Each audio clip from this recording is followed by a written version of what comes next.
Yang keluar dari wajah kita ini tidak najis. Oke? Yang keluar dari mulut, muntah, ludah, dahak, darah, enggak najis. Yang keluar dari hidung, upil, darah, enggak najis. Yang keluar dari telinga kita tidak najis juga. Jadi yang najis dari bagian kita itu apa? Yang proses keluarnya dari kubul dan dubur bagian bawah, semuanya najis kecuali satu, air mani. Air mani tidak najis berdasarkan hadis dari Ibunda Aisyah radhiyallahu anha, hadis yang dikeluarkan oleh Imam Bukhari dan Muslim. Nah, termasuk kotoran binatang. Tapi binatang yang haram dimakan dagingnya. Kotoran binatang yang haram dimakan dagingnya seperti singa, harimau, anjing, ya, termasuk kucing. Pendapat yang rajih, kotorannya termasuk air seninya kucing itu adalah apa? Najis. Karena kucing binatang yang haram dimakan dagingnya. Memang ada pendapat kencingnya kucing itu tidak najis karena dia bersama kita selalu. Tapi pendapat yang rajih, yang benar, kotoran-kotoran binatang yang haram dimakan dagingnya tersebut adalah najis, termasuk kencingnya. Kencing anjing najis, kencing babi najis. Nah, kecuali binatang-binatang yang tidak ada darahnya, seperti cecak, kotorannya tidak najis. Antum sholat, cecak nemplok di badan antum, buang kotoran, batal sholat? Tidak, karena cecak itu binatang yang tidak ada darahnya. Kalau toh ada darahnya membeku, maka kotorannya tidak najis. Termasuk kecoa, kita injak-injak juga nggak ada darahnya itu, makanya tidak najis kotorannya. Termasuk semut, kan haram dimakan juga. Semut nggak ada darahnya, serangga nggak ada darahnya, maka kotorannya apa? Tidak najis. Adapun binatang yang halal dimakan dagingnya, seperti ayam, bebek, angsa, kuda, jerapah, itu kotorannya tidak najis, termasuk kencingnya. Bahkan ada binatang yang halal dimakan dagingnya, kencingnya itu obat. Yaitu binatang apa? Onta. Berdasarkan hadis dari Anas bin Malik radhiyallahu an, hadis yang dikeluarkan oleh Al-Imam Al-Bukhari, ketika ada suku Ri'al wa Zikwan Mutaber kena sakit, buang-buang air, dia lapor kepada Nabi SAW, obatnya apa ya? Subhanallah, kata Nabi, cobalah kalian datang ke peternakan onta, tanya obatnya apa. Akhirnya mereka datang ke peternakan onta, kemudian disuguhkan kencingnya onta, disuruh untuk minum, mereka minum, dan subhanallah sembuh. Nah, dari sini kita katakan jual kotoran seperti misalnya, maaf, untuk apa tuh tanaman itu? Pupuk boleh nggak? Boleh kalau dari kotoran binatang yang halal dimakan.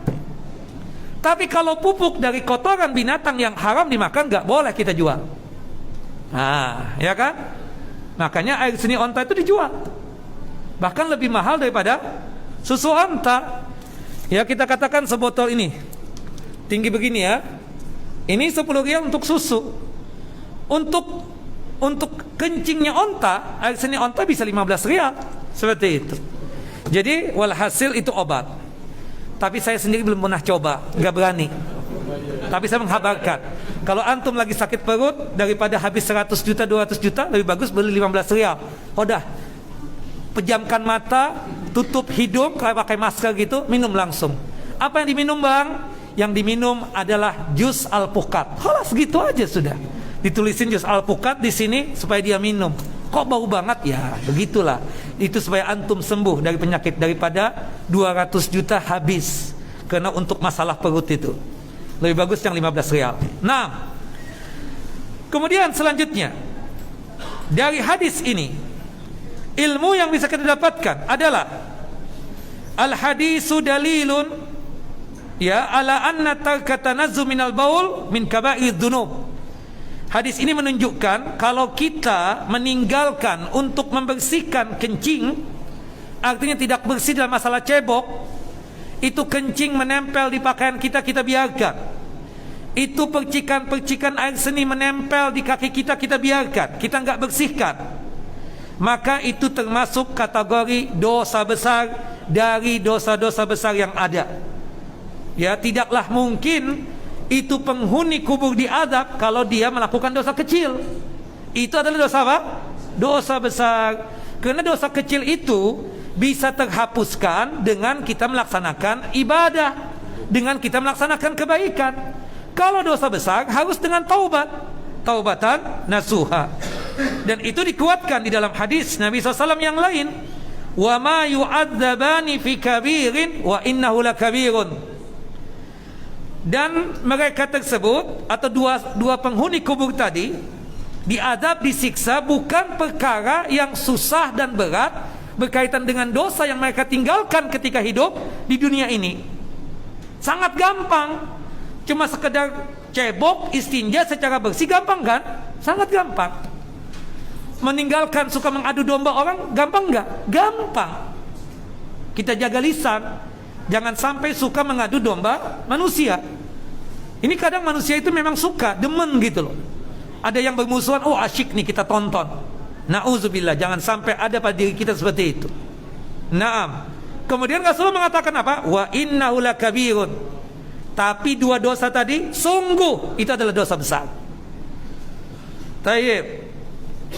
Kemudian yang ketujuh, dari hadis ini ilmu yang bisa kita dapatkan adalah fil hadisi dalilun ala idhami sya'ni salati haitsu kana al-ikhlalu bihadha asy-syarti min syurutiha sababan li adzabil qubri. Dalam hadis ini menunjukkan agungnya perkara ibadah salat. Sedikit saja ada celah untuk meninggalkan syarat sahnya ibadah salat, itu mengakibatkan dia diazab di alam kuburnya. Syarat sahnya ibadah salat ada berapa? Cuma ada 6 syarat sahnya. Kalau antum satu saja tinggalkan, enggak sah salat antum. Yang pertama, at-taharatu minal hadas, suci daripada hadas, baik hadas besar ataupun hadas kecil. Hadas besar disucikan dengan cara mandi, sedangkan hadas kecil disucikan dengan cara berwudu. Jika antum tidak bisa mandi dan tidak bisa berwudu, diganti dengan tayammum. Yang kedua, suci daripada najis, terutama berkaitan dengan 3 tempat. Badan kita harus suci daripada najis, pakaian kita harus suci daripada najis, dan tempat sholat kita harus suci daripada najis. Yang ketiga, masuknya waktu sholat fardu. Yang keempat, menutup aurat. Yang kelima, menghadap kiblat. Dan yang terakhir, masalah niat. Nah, satu saja tertinggal. Tadi berkaitan dengan apa? Najis. Kencing tadi kan najis. Dia nggak perhatian, menganggap remeh, menganggap gampang, mengakibatkan karena nggak bersih masalah cebok, ujung-ujungnya apa? Sholatnya tidak diterima. Bukan dia tidak tahu, tahu tuh kencingnya menempel di kakinya, tahu tuh kencingnya menempel di pakaiannya, tapi dibiarkan, tidak dibersihkan. Mengakibatkan apa? Sholatnya tidak sah. Akibatnya apa? Diazab dan disiksa di alam kuburnya. Ini agungnya apa? Ibadah salat. Beda dengan ibadah yang lainnya. Kalau ibadah yang lainnya tidak, zakat nggak ada seperti itu, puasa juga nggak seperti itu, tapi salat luar biasa. Nah, yang kedelapan, dari hadis ini ilmu yang bisa kita dapatkan adalah laisa fil hadisi dalilun ala najasatil abwali kulliha. Di dalam hadis ini ya bukanlah menjadi dalil seluruh kencing itu semuanya najis. Tadi sudah kita jabarkan, kencing yang najis itu kencingnya siapa? Manusia. Kemudian kencing yang najis lagi kencingnya siapa? Binatang-binatang yang haram dimakan dagingnya. Adapun kencing binatang yang halal dimakan dagingnya, kencingnya apa? Suci. Artinya kalau misalnya ada binatang yang halal, saya nggak pernah lihat nih ayam kencing, apalagi ya angsa kencing, nggak pernah. Buang kotoran pernah lihat, tapi dia kencing juga, atau anggap kotorannya deh. Bahwasanya ini dalil bukan menunjukkan seluruh kencing, seluruh air ini najis, tidak. Yang najis cuma dua. Pertama kencingnya manusia, yang kedua kencingnya binatang yang haram dimakan dagingnya, seperti kencingnya anjing, itu najis. Sedangkan binatang yang halal dimakan dagingnya, itu kencingnya tidak najis. Yang kesembilan, ilmu yang bisa didapatkan dari hadis ini adalah syafaqatun Nabi SAW ala ummatihi hatta al-usati minhum. Sayangnya Nabi Muhammad SAW kepada umatnya, hatta yang bermaksiat sekalipun. Itu kan dua penghuni kuburan tadi maksiat kan, dosa besar lagi yang dilakukan. Tapi sayang Nabi ngambil pelepah kurma untuk dijadikan sebagai syafaatnya Nabi, pembelaannya Nabi kepada itu penghuni. Mudah-mudahan Allah ampuni dosanya, ya kan? Mudah-mudahan diampuni dosanya, kata Nabi SAW. Selama ini pelepah kurma masih basah, ya, Allah Jalla wa'ala meringankan azab kuburnya, kata Nabi SAW. Dan ini bagian apa? Syafaatnya Nabi. Syafaatnya Nabi SAW. Dan itu tidak berlaku dengan kita. Antum datang ke kuburan, kali-kali abah diazab nih di kuburnya, ambil pelepah pisang. Enggak begitu. Atau bunga mawar campur dengan apa lagi? Air-air yang macam-macam itu. Enggak. Ini khusus Nabi SAW. Buktinya apa? Cuma dua kuburan itu saja yang ditaruh pelepah kurma tadi itu. Selebihnya apa? Enggak ada itu. Nah, karena waktu itu momennya Nabi ditampakkan alam kubur dua penghuni kuburan ini. Ternyata sedang disiksa. Nabi sayang kepada umatnya, Nabi sayang kepada kita. Nabi doakan semoga Allah Jalla wa'ala meringankan azab kuburnya atau menghilangkan azab kuburnya. Azab kubur bisa hilang enggak? Kalau orang mukmin bisa. Caranya gimana? Yang pertama, kita yang masih hidup bisa enggak membantu orang yang sudah meninggal dunia? Bisa enggak nih? Bisa enggak transfer pahala? Bisa. Sangat bisa. Ya, pertama doa dan istighfar. Yang kedua, sedekah. Yang ketiga, kalau punya kemampuan, umrah dan haji, sampai itu pahalanya.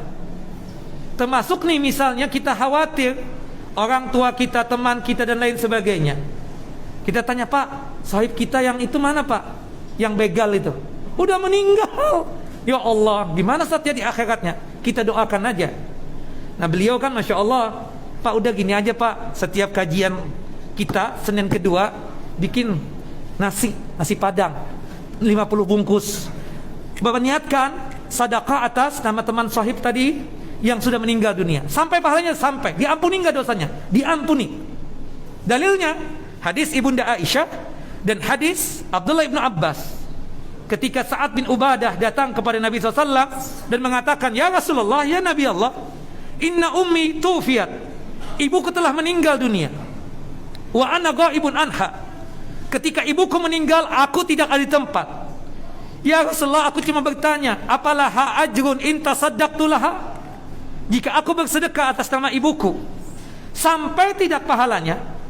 Kata Nabi, na'am, sampai. Ya Rasulullah, sekarang nih kebun kurma yang sebentar lagi matang, siap untuk dipanen, aku bersaksi di hadapan antum ya Rasulullah, aku sedekahkan atas nama ibuku. Hadis Abu Hurairah, ada seorang sahabat laki-laki datang kepada Nabi SAW. Ya Rasulullah, inna abi taraka malan, abahku meninggalkan harta warisan yang banyak.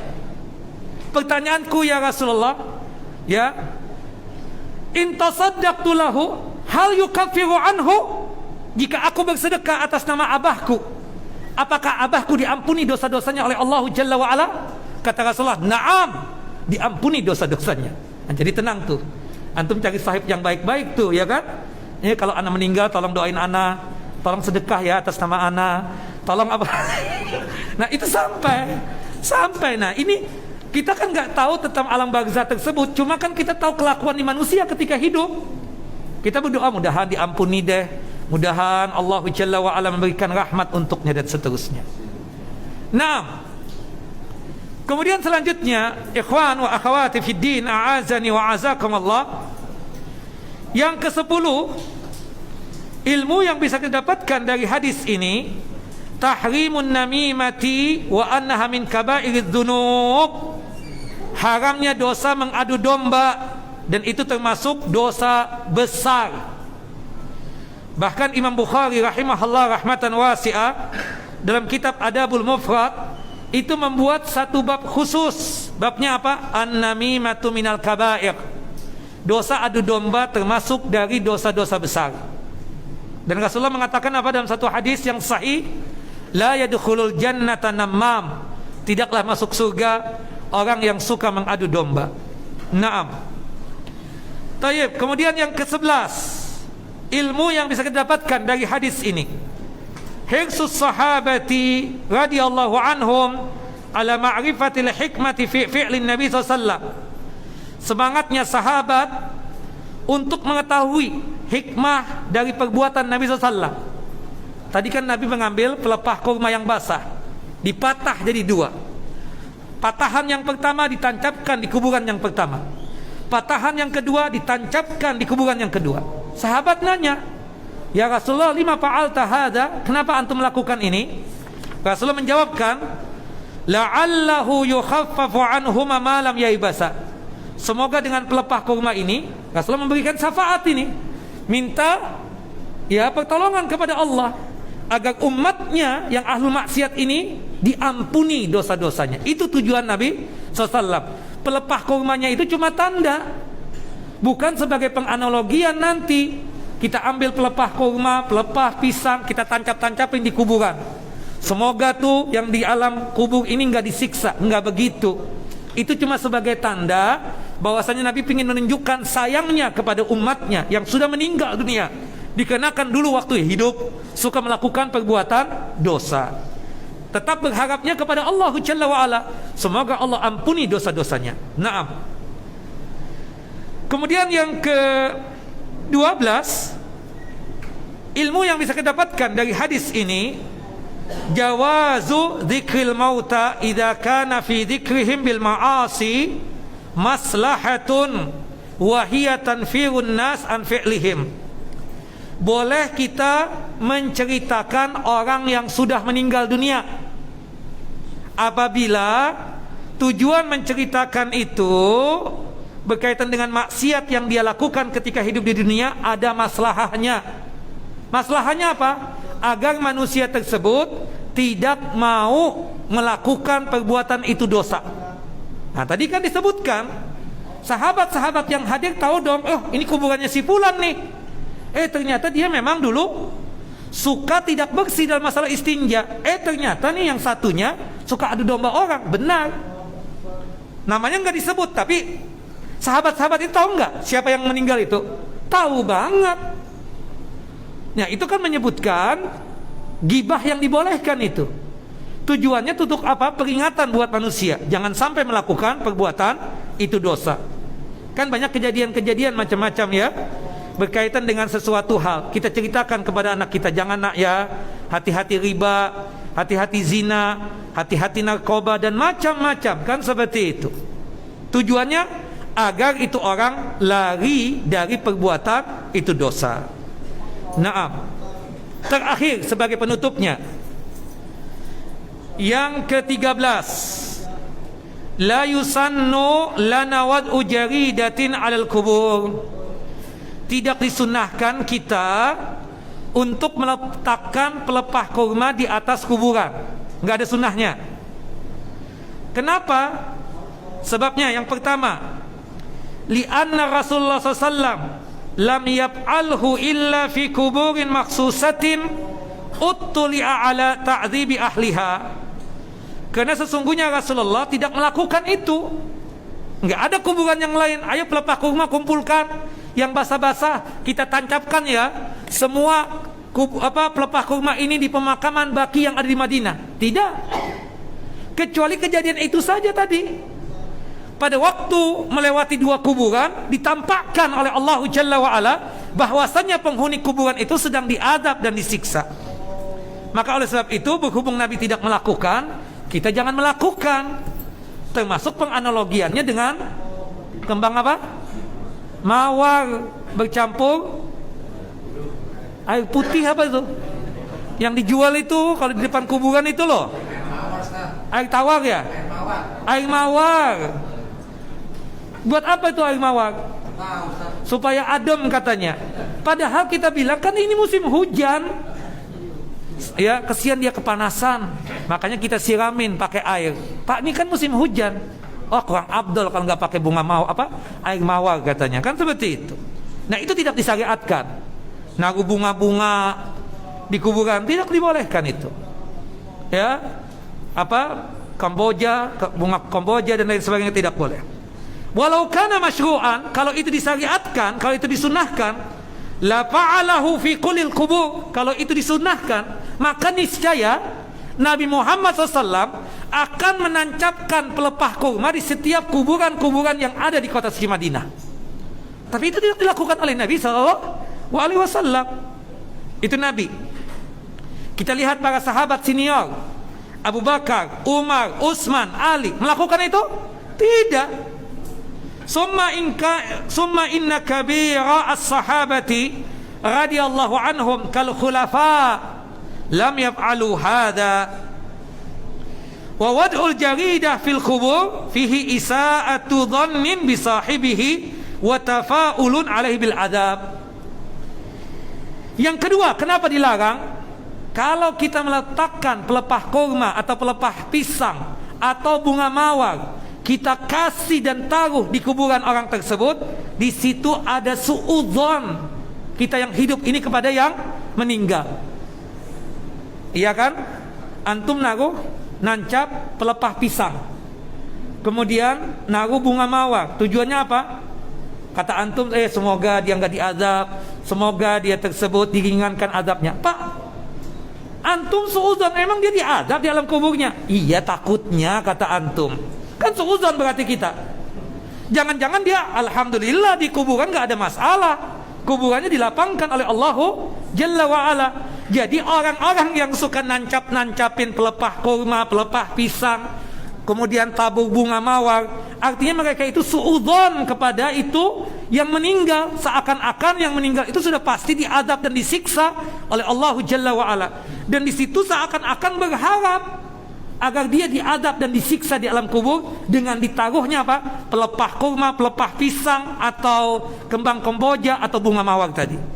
Dan itu terlarang, tidak boleh yang demikian. Wallahu a'lam. Walhasil, kita katakan tidak boleh melakukan yang demikian. Rasulullah meletakkan itu cuma sebagai syafaat, dan itu cuma ada pada dua kuburan tadi khusus, bukan untuk disyariatkan setiap kali ada yang meninggal kuburannya ditancapkan dengan pelepah kurma yang basah. Wallahu a'lamu bissawab. Ya, itu kira yang berkaitan tentang hadis ini. Ya, sampai jam berapa ini? Sudah Pak, sudah. Ada pertanyaan? Banyak juga.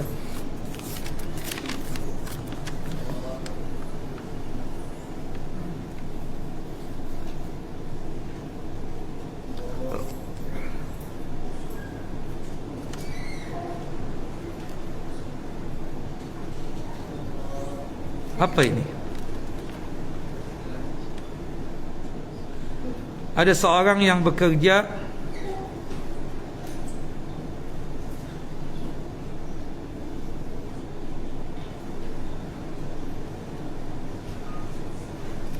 maksudnya apa Pak? Nggak paham ini. Nggak jelas pertanyaan. Siapa yang tanya? Ustadz, bagaimana cara mensiasati was-was setelah pipis? Tiba-tiba saat sujud seperti ada yang keluar dari sana, dari kemaluan. Begini ya, usahakan ketika buang air kecil itu, kalau bisa jongkok, alhamdulillah. Kalau nggak bisa berdiri nggak apa-apa. Apalagi toilet umum ini, kita nggak tahu nih, yang buang kotoran di situ siapa? Apakah bawa penyakit menular ataukah tidak? Makanya rasa kekhawatiran kita kencing berdiri. Boleh nggak kencing berdiri? Boleh. Nabi Muhammad SAW kalau misalnya itu buang air kecil di tempat umum, di luar, misalnya bukan di rumah beliau, maka beliau kencing dalam kondisi apa? Berdiri. Sebagaimana disebutkan dalam hadis Hudzaifah bin Yaman Nah cuma kita hati-hati, kita jaga, kita angkat gamis kita angkat, kita lipat celana kita sampai ke lutut misalnya kan. Tujuannya kita supaya percikan air seni tadi itu tidak menempel di kaki kita atau di celana kita. Nah, kalau toh misalnya menempel, kita tahu nih ada bagian kaki yang terkena percikan air seni, langsung kita basuh dengan air. Langsung kita basuh dengan apa? Dengan air. Nah kemudian nanti kalau terasa ada keluar juga sedikit, sempurnakan dulu. Ada pelajaran-pelajaran dari ulama, tapi bukan dalil ini. Ya, bukan sebagai hadis atau apa, tidak. Kayak Imam Syafi'i mengajarkan kita untuk berdehem. Sama nanti bagian ujung dari kepala zakar disentil sedikit, supaya jelas ya, jangan kencang-kencang bengkak nanti kan. Disentil sedikit doang ya. Walhasil kita katakan supaya memastikan air seni kita tuntas keluarnya. Jelas? Nah setelah itu cuci bersih ya ujung zakarnya kita tersebut. Seperti itu. Nah kalau misalnya ada keluar juga, berarti antum sakit, beser, salisul baul, datanglah ke dokter dan berobat. Karena biasa itu, apalagi maaf ya, yang biasa yang terkena penyakit prostat tuh habis operasi biasanya nggak ketahanan. Nah makanya kita perlu datang ke dokter, ke ahli medis untuk mencegah itu. Nah itu nanti ada pembahasan khusus tentang kondisi orang yang seperti itu. Tapi kalau misalnya mencegah, kita bisa tuh dengan cara yang sebagaimana yang diajarkan tadi oleh Imam Syafi'i rahimahullah rahmatan wasi'ah. Usahakan itu jangan tergesa-gesa, tuntaskan dulu kencingnya antum. Makanya kadang tuh kalau zaman pesantren dulu kan, kalau kita di kamar mandi kena rame, anak-anak kan ketok aja, itu kan nggak boleh begitu. Dia pasti akan keluar kok dari kamar mandi. Ya ini ketok-ketok seperti itu. Nah itu dia belum tuntas. Kalau tuntas juga selesai keluar, nggak mungkin dia tidur di kamar mandi kan, seperti itu. Nah itu caranya saja. Yang jelas itu kadang terjadi di umur-umur yang sudah tua tuh. Kalau yang muda-muda anak nggak yakin ada, bukan gitu Pak? Antum termasuk? Enggak? Kayak begitu kira-kira ya. Jadi kalau misalnya keluar, antum yakin keluar, padahal antum sehat, bukan beser, batallah salat antum. Kenapa? Karena ketika keluar, ketika sujud keluar air seni, berarti batal wudu. Kalau wudu batal, berarti ibadah salatnya batal juga. Naam, kecuali kalau darurat karena penyakit misalnya, beser, dia bersihkan dulu kubulnya, dia pakai pampers, kemudian dia salat, terasa keluar, teruskan salatnya, karena nggak ketahanan lagi sudah. Hatta dia bolak-balik kamar mandi juga seperti itu kondisinya. Nah itu segera berobat, jangan ditunda-tunda lagi. Nauzubillah ya, kalau dari penyakit salisul baul, penyakit beser ini, nauzubillah min zalik. Naam. Ada yang lain? Naam. Izin bertanya. Semoga Ustaz dirahmati oleh Allah. Amin. Ustaz, Allah menurunkan syariat ini dengan sempurna, termasuk salah satunya istinja dan juga mencukur rambut ini, Ustaz. Yang ingin saya tahu bagaimana cara syariat ini dalam mencukur rambut, Ustaz. Cukur rambut yang mana nih? Mencukur rambut. Rambut ini? Tayyib. Berkaitan dengan rambut antara laki-laki dengan perempuan kan berbeda. Kalau perempuan itu ciri khasnya rambutnya panjang, kalau laki-laki pendek. Kalau terpanjang boleh sepundak dan rapi. Nah kalau Nabi SAW pernah rambut panjang, pernah juga gundul, terutama pada saat ibadah haji dan pada saat ibadah umrah. Tidak ada aturan yang sifatnya harus begini, enggak. Cuma kalau sisiran Nabi ketika rambut pendek itu menyamping ke sebelah kanan, ya. Dan yang tidak boleh yang disebutkan oleh Nabi kayak koza. Koza itu di sini dibiarkan menjambul, di sini dipotong habis. Itu namanya koza dan itu terlarang. Kata Nabi, gundul atau panjangkan. Jangan cuma sedikit disisakan samping kanan kirinya dan belakangnya, ya itu digundul, itu nggak boleh. Kan banyak model-model yang begitu. Ada lagi rambut panjang, di sininya tipis banget. Itu juga tidak boleh. Itu masuk kategorinya apa? Koza juga. Nah cuma Seperti itu yang digambarkan oleh Nabi. Intinya untuk masalah model rambut itu dibebaskan kita selama tidak qaza, selama tidak ada hal-hal yang sifatnya terlarang, yang dilarang oleh Nabi sallallahu alaihi wasallam. Seperti itu, Syekh. Nah, cukup ya? Ada? Apa pertanyaannya, Pak? Iya, antum ngerti tuh omongannya dia. Ada titipan pertanyaan dari hamba Allah. Seseorang yang bekerja menjadi cleaning service, apa boleh Ustaz setelah anak bersih-bersih di toilet terus sholat menggunakan pakaian yang anak pakai tadi? Oh boleh. Oh itu doang pertanyaannya. Boleh selama dia yakin pakaiannya itu tidak terkena najis. Jadi najis itu kan adalah sesuatu yang dianggap kotor dan menjijikkan oleh Allah dan Rasulnya, bukan oleh kita. Kita kadang merasa geli dengan ingus, bukan begitu? Gelilah. Jangankan ingus, ludah saja kita ya geli. Tapi menurut Allah dan Rasulnya itu bukan najis. Makanya sepakat ulama, segala sesuatu yang keluar dari wajah ini bukan najis. Meskipun menurut manusia itu kotor, kayak muntah, kan bau itu. Tapi muntahan menempel di pakaian itu kita bawa salat, sah nggak salatnya? Sah, karena muntahan bukan najis. Meskipun kita menganggap sesuatu yang kotor dan menjijikkan. Jadi pakaian tadi boleh dipakai selama antum yakin itu pakaian tidak terkena najis. Kalau toh terkena najis, bersihkan dengan air, basuh dengan air, sucilah tuh pakaian, boleh untuk dibawa sholat. Termasuk ada teman-teman tuh yang biasa membersihkan di jalan-jalan itu, ya, itu kan mungkin ada debu, ada apa kotor, mungkin baunya tercium. Tapi boleh nggak dibawa sholat itu? Boleh, nggak ada masalah secara hukum, karena pakaian tidak najis. Kecuali ada kejelasan sangat jelas tuh pakaian ada najisnya, hendaknya dibersihkan, dibasuh dengan air, maka hilanglah najisnya. Begitu kira-kira ya. Wallahu a'lamu bis-shawab. Wa sallallahu nabiyana Muhammad wa ala ali Muhammad kama sallaita ala Ibrahim wa ala ali Ibrahim innaka Hamidun Majid. Allahumma barik ala Muhammad wa ala ali Muhammad kama barakta ala Ibrahim wa ala ali Ibrahim innaka Hamidun Majid. Subhanakallahumma wa bihamdika asyhadu an la ilaha illa anta astaghfiruka wa atubu ilaik. Wassalamu alaikum warahmatullahi wabarakatuh.